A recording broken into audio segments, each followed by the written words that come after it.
Israel and the Lebanese militant group Hezbollah accepting a U.S. and French brokered ceasefire.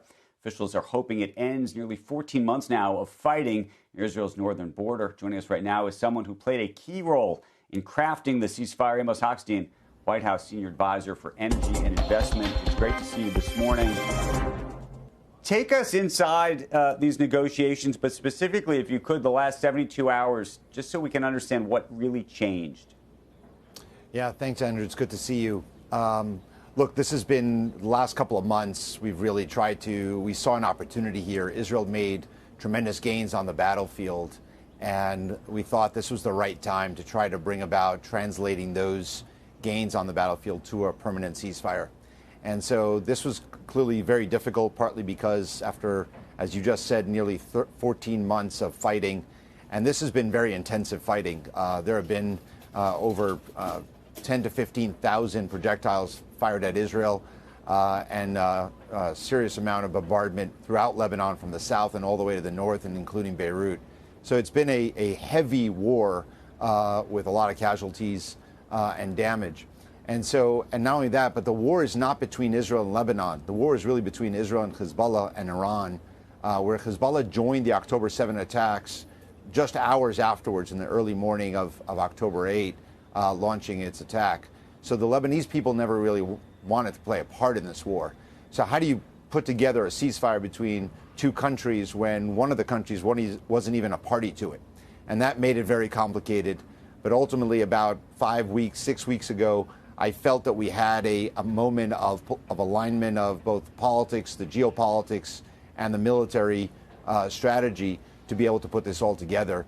And so we did an intensive push over the last couple of months, and especially the last 2 weeks. How permanent, and dare I ask, how tenuous do you think this agreement is? There are reports now, the good news, a lot of Lebanese being able to get back to their homes. There's apparently mixed reaction in Israel as folks are worried that this won't be the end of it, and not everybody is going back to their homes. So it's a good question, and there's been a lot of, I think, misunderstanding of what this is. I saw a lot of networks referring to it as a 60-day ceasefire. It is not a 60-day ceasefire. It is a permanent ceasefire, or at least we hope so. So the way this works is that at 4 a.m. Earlier this morning in local time, so 9 p.m. East Coast time, the ceasefire went into effect, and that meant that the bombardments, the firing, all went silent. But the Israeli troops that were occupying space in certain clusters in South Lebanon are still on the ground. And part of that is just the reality that the Lebanese army does not have the capacity to be able to deploy forces into the south on an immediate basis. So it needs now to put together a significant force of over 5,000 troops to be able to deploy south and to maintain those positions. That's going to take some time. So this will be a gradual withdrawal. So by the time we get to 60 days or maybe 50, the Israeli troops will be completely gone. So within the first 20 days, I expect that we'll see the first troops already withdrawing.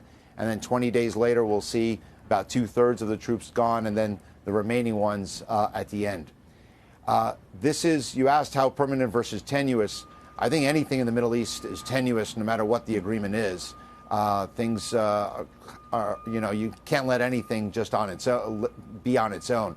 But what's very different here between this agreement and the one that ended the 2006 war is that we've put together for the first time a real mechanism chaired by the United States with France and others that will review every violation, that will ensure on the ground that Hezbollah is leaving, number one, is not returning, that is dismantling of their terrorist infrastructure, that the ones that are remaining from Israel's bombardment, and that we cannot establish any of those terrorist organizations having a foothold in South Lebanon again.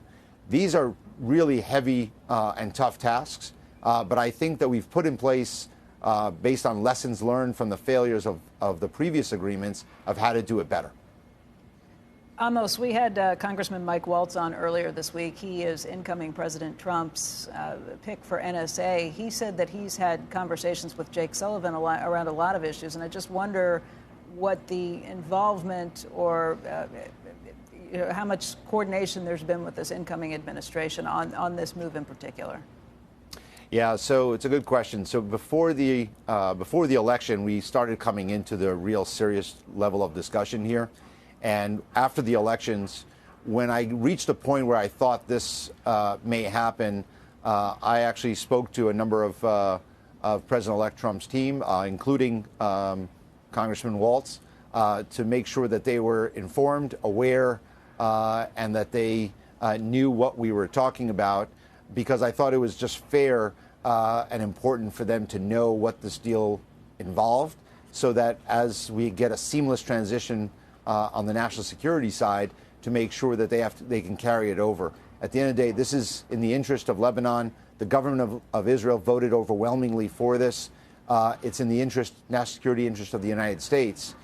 So I think that this is not an issue of partisanship. This is a matter of national security, and I felt that it was necessary for us to talk to the President-elect's team so to make sure they were informed. Amos, I'm curious about what you think about the political strength of Bibi Netanyahu now in terms of the next steps. Obviously, the attention is now going to turn back to Gaza and back to Hamas, and where you think that goes, how quickly any kind of advancement can be made in that regard. So I think this is an important moment because, as President Biden said yesterday in his remarks in the Rose Garden, Hamas has not come to the table in good faith over the last several months to negotiate a hostage release deal that brings an end to the war in Gaza. I think Hezbollah, remember, for 13 months has said over and over again, we will not allow a ceasefire in Lebanon unless there was a ceasefire in Gaza. And so the linkage between these two conflicts has been very difficult. We've broken that link, partly because of military gains on the ground, partly because of the diplomatic effort. And so now Hamas is in a position where it knows that Hezbollah is no longer coming to its aid, that Israel is no longer going to be distracted in a two-front war, but rather just in one.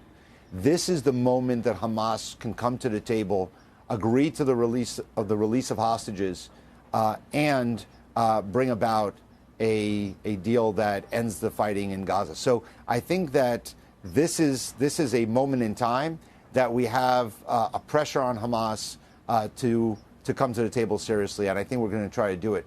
And as the president said yesterday, this is even a moment in time where it's not just about solving Gaza. We have an opportunity here to either get to or advance the normalization agreement with Saudi Arabia, and I think that's a real proposition on the table with the Lebanon deal now being signed. That's what this deal yesterday opens up.